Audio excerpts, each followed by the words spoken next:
2017년 3월 11일 일입니다. 이날 박근혜 대통령 탄핵이 해치워졌습니다. 이상민 행정안전부 장관에 대한 탄핵 소추안, 글자수로 29,471자, 8,000개의 낱말로 쓰였습니다. 박근혜 대통령 탄핵 소추안, 글자수로 26,944자, 7,488개 낱말. 탄핵 사유가 워낙에 명확하다면야 글자수의 많고 적음이 무슨 상관이겠습니까? 하지만 박근혜 대통령 탄핵소추안에 첨부된 21건의 증거, 기타 조사상 참고자료라고는 대부분 언론 기사라는 사실, 이제는 비밀도 아닙니다. 지지율 5%, 태블릿 PC 허위 조작 보도에서 시작되어 촛불 선동, 국회 탄핵 소추, 헌법재판소의 결정에 이르기까지 일사천리로 탄핵을 해치우는 데에는 5%에도 미치지 못한 지지율이 크게 한몫했습니다. 박근혜 대통령 지지율을 5% 수준으로 깎아내리기 위해 동원된 무기, 그렇습니다. 포르노그래피입니다. 악의적이고 천박한 포르노그래피. 추악하고 외설스러운 언사로 박근혜 대통령을 조롱했습니다. 추잡하고 더러운 소문들을 끝없이 확대 재생산했습니다. 세월호 7시간에 성형수술했다는 박영선, 얼굴에 주사바늘이 있다는 JTBC와 손석희,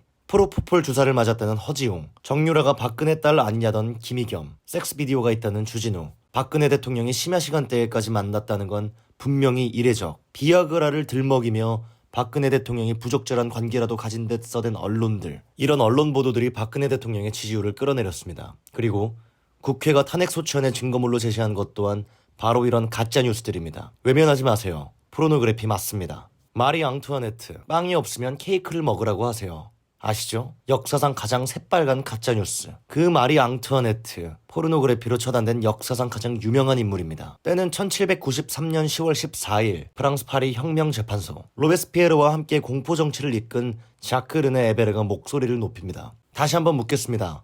피고인은 8살에 불과한 아들에게 성범죄를 저질렀다는 혐의에 대해 아직 제대로 답하지 않았습니다. 답변을 요구합니다. 마리 앙투아네트는 천천히 고개를 들어 주위를 둘러봅니다. 그리고 이렇게 말합니다. 앞서 제가 답하지 않았던 건 어머니라는 존재가 그런 비난을 뒤집어 쓰는 걸 이 세상에 거부하기 때문입니다. 여기 계신 모든 어머니께 호소합니다. 차마 상상조차 할 수 없는 최악의 판결. 혁명을 일으켰다는 자들이지만 근친상간이라는 인류의 금기까지 내세우지 않고는 감히 마리 앙투아네트를 처단할 길이 없었던 모양입니다. 증거가 뭐냐고요? 손에서 손으로 돌려보던 포르노그래피 팸플릿이 전부였습니다. 이렇게 잔혹함과 폭력, 공포가 자행되었습니다. 그래도 프랑스 대혁명에는 대의라도 있었습니다. 왕정을 무너뜨리고 모든 인간이 자유롭고 평화로운 세상을 만든다는 그런 대의라도 있었습니다. 그렇다면 말입니다. 박근혜 대통령을 마리 앙투아네트라고 비웃었던 당신께 묻습니다. 대한민국은 5년마다 선거로 새로이 대통령을 선출하는 민주주의 사회입니다. 그런데 도대체 무엇을 이루겠노라고 대명천지에 탄핵을 해치우셨습니까? 누군가는 그러더군요. 박근혜 대통령은 무능했다. 무능했다고요?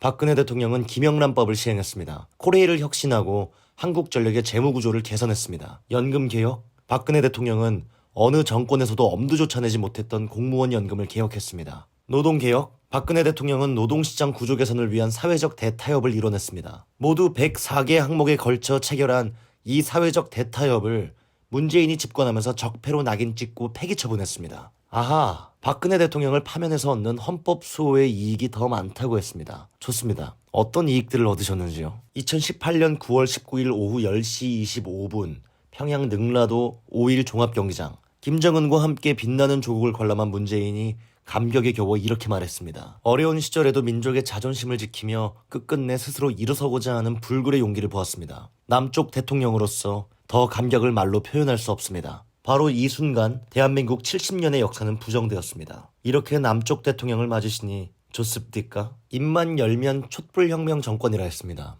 그런데 어쩌습니까? 소득주도 성장이 서민 경제를 박살냈고 최저임금 인상이 실업자를 쏟아냈습니다. 힘없는 사람이 더 힘들어지고 가난한 사람이 더 가난해지는 나라가 되었습니다. 그리하여 4인 가족, 13평 공공임대주택에 살 수밖에 없게 만드는 민생, 시간급 만원의 급여를 받는 공공근로 일자리, 그러면서 때때로 나랏돈 빚내서 우리 국민 소고기 국거리 사 먹게 했다고 대통령만 흐뭇해하는 경제. 이렇게 한 번도 경험해보지 못한 나라를 맞으시니 좋습니까? 게다가 말입니다. 문재인 집권 5년 조국 같은 또는 조국만도 못한 혹은 조국보다 더한 조국이 대한민국을 두 조각으로 갈라내었습니다. 대한민국 사회에서 진실은 의미가 없어졌습니다. 대한민국 사회가 공유하던 상식과 가치체계는 무너졌습니다. 내가 충성을 맹세하는 바의 말은 무조건 옳고 내가 속하지 않은 바의 말은 무조건 틀렸다는 도그마. 이렇게 대한민국은 바의 나라가 되었습니다. 조금이라도 다른 말을 내면 모가지를 비틀어 버립니다. 좌가 되었건 우가 되었건 무조건 바에 충성해야 합니다. 이렇게 바의 노예로 살아가게 되었으니 좋습니까? 그래서 묻습니다. 그래, 당신네 헌법적 이익은 수호되었습니까? 박근혜 대통령에 대한 탄핵이 해치워지고 꼬박 5년이 되던 날, 퇴출당하여야 한다는 정당과 심판받아야 한다는 정당이 겨룬 선거가 치러졌습니다. 극악의 대통령을 뽑는 거냐 아니면 최악의 대통령을 뽑는 거냐 헷갈린다는 선거가 치러졌습니다. 그리고 하필이면 그날 윤석열이 대통령에 당선되었습니다. 박근혜 대통령 탄핵을 해치웠던 그 당사자가 제 발로 찾아가 굉장히 죄송하다, 면목이 없다, 늘 죄송했다라며 마음속으로 가진 미안함을 언급했습니다. 그랬더니 심상정이 묻더군요. 박근혜 씨는 국정농단 중범죄자냐, 부당한 정치 탄압을 받은 것이냐. 그러고는 2022년 5월 10일 이른 점심을 먹으러 들른 밥집에서 보아버렸습니다. 사악한 무리 옆에 박근혜 대통령이 앉아 있었습니다. 광기와 사기와 살기의 시간을 입 한 번 열지 않고 눈길 한 번 주지 않으며 묵묵히 있던 박근혜 대통령이 다시 세상으로 나섰습니다. 그래서 이번에는 제가 다시 묻습니다. 박근혜 씨는 국정농단 중범죄자냐, 부당한 정치 탄압을 받은 것이냐. 그래서 어쩌자는 거냐고요? 탄핵에 불복하자는 거냐고요? 아닙니다. 대한민국의 역사는 계속되어야 한다는 겁니다. 문재인 정권이 대한민국을 규정한 키워드는 부정입니다. 역사를 부정했습니다. 대한민국의 역사에서 이승만 시대 12년은 친일 독재로, 박정희 시대 17년은 군사 독재로 지워버렸습니다. 전두환과 노태우 시대 12년은 대통령이 감옥에 간 시대이며 이명박과 박근혜 시대 9년은 대통령이 감옥에 있는 시대로 부정했습니다. 심지어 자신들과 뜻이 다르다면 대한민국 국민이 아니라고 부정했습니다. 그러나 문재인 정권이 부정했다고 해서 지워질 대한민국의 역사가 아닙니다. 대한민국의 역사는 그리 나쁘지 않았습니다. 물론 거듭된 시행착오야 있었습니다. 그렇지만 이는 바로잡을 수 있고 또한 바로잡으면 되는 것이었습니다. 박근혜 대통령의 시대를 탄핵되었다는 이유만으로 적폐라고 하여 부정하고 폐기할 수는 없는 일입니다. 예를 들면 말입니다. 2006년 2월 22일 민주당 원내대표 이낙연이 이렇게 주장했습니다. 내일 모레면 노무현 정부 출범 3년이다. 불행하게도 참여정부는 낙제 수준이라는 진단마저 나왔다. 분열과 갈등을 아무렇지도 않게 여기는 분열의 리더십, 전투적 리더십은 정부의 어떤 시책도 국민의 광범한 동의를 얻기 어렵게 만들었다.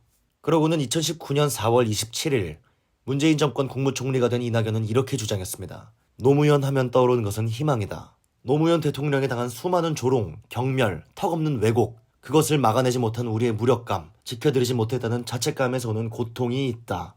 그 사이에 무슨 일이 있었던가요? 2009년 5월 노무현 전 대통령이 사망했습니다. 무슨 일이 있었고 그 무슨 일 때문에 노무현 전 대통령이 스스로 목숨을 끊었습니다. 그러고는 박근혜 대통령 탄핵을 해치운 자들이 권력을 장악했습니다.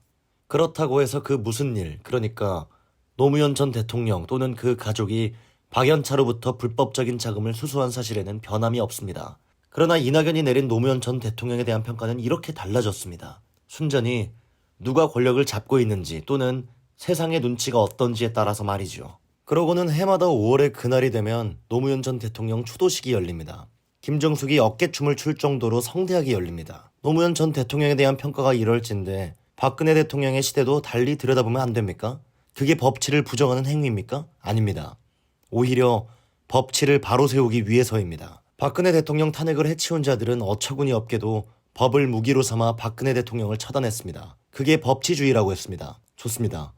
법치주의야말로 근대국가를 가르는 기준입니다. 대한민국이 진정한 근대국가라면 대한민국 대통령에 대한 탄핵 심판과 형사재판에 과연 법치주의가 제대로 구현됐는지 따져봐야 합니다. 박근혜가 대한민국 대통령이어서가 아닙니다. 박근혜는 우리 국민들과 함께 헌법과 법률에 따라 기본권이 보장되는 대한민국의 주권자 중 한 사람이었기 때문입니다. 박근혜 대통령 탄핵은 헌법과 법률에 따른 정당한 결정이었던가요? 당장 보세요. 국회의 탄핵 소추 과정 자체가 졸속이었습니다. 국회가 포르노그래피로 가득한 언론의 보도만을 증거로 탄핵 소추안을 의결하였다는 것은 헌법재판소도 인정한 사실입니다. 국회는 국정조사와 특별감사에 의한 수사를 통해 탄핵 소추안 의결에 필요한 증거를 수집할 것을 의결하고도 그 결과를 기다리지 않았으며 심지어 법제사법위원회의 조사 절차조차 거치지 않았습니다. 게다가 탄핵 소추는 아무런 토론도 없이 진행되었습니다. 박근혜 대통령 탄핵을 해치운 헌법재판소조차 그 결정문에서 탄핵 소추의 중대성에 비추어 소추 의결을 하기 전에 충분한 찬반 토론을 거치는 것이 바람직하다라고 했습니다.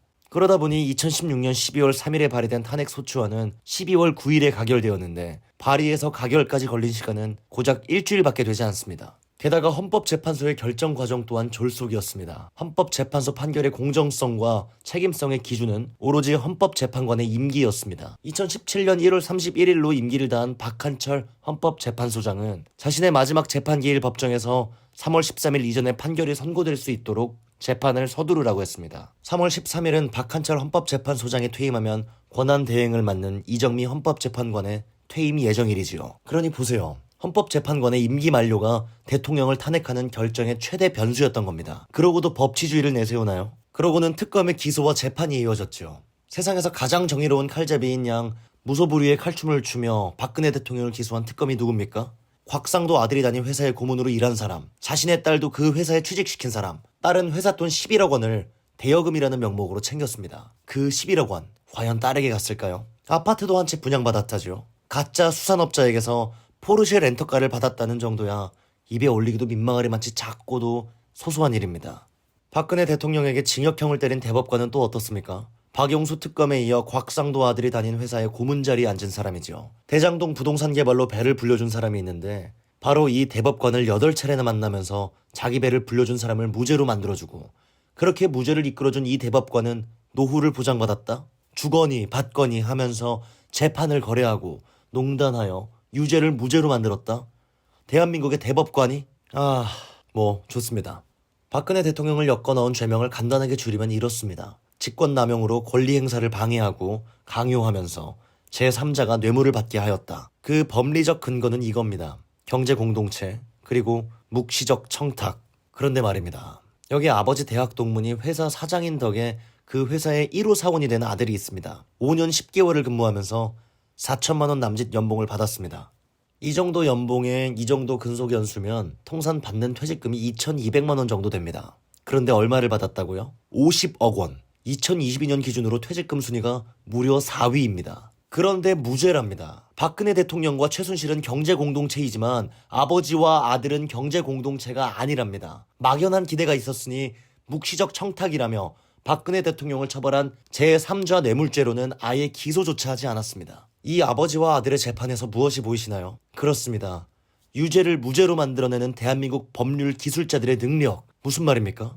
유죄를 무죄로 만들어내는 기술자들은 마음만 먹는다면 언제든 무죄를 유죄로 만들어낼 능력자들이라는 사실입니다. 주목해야 할 또 하나의 판결이 있었죠. 김학의 전 법무부 차관 출국금지 조처와 관련된 판결입니다. 국가가 직권남용을 저질렀지만 직권남용죄는 되지 않는다. 왜냐하면 목적이 정당하다면 수단은 불법적이어도 상관없기 때문이다. 이게 뭡니까? 목적이 정당하다면이라?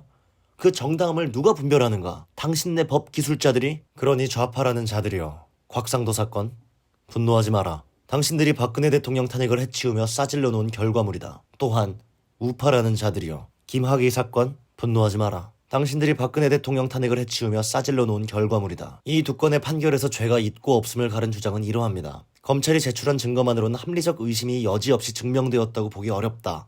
검사의 입증이 충분히 확신할 정도에 이르지 못할 경우 유죄 의심이 간다고 하더라도 피고인의 이익으로 판단하여야 한다. 는 말입니다. 이런 법원의 판단을 박근혜 대통령 재판에도 들이밀어 보자는 겁니다. 그게 잘못입니까? 박근혜 대통령을 탄핵으로 몰아가고 구속하고 징역 45년형을 때리는 그 과정에서 자행된 광기와 사기, 살기가 대한민국의 가치와 상식을 붕괴시켰습니다. 탄핵 전국에서 난무했던 거짓은 바로잡아야 하고 진실은 올바르게 드러내야 합니다. 이 악습의 고리를 끊지 못하고 거짓이 역사로 남는다면 대한민국은 음모와 선전, 선동에 쳇바퀴처럼 놀아나는 꼴을 면치 못하게 될 것입니다. 광우병, 천안함, 세월호가 그 살아있는 증거입니다.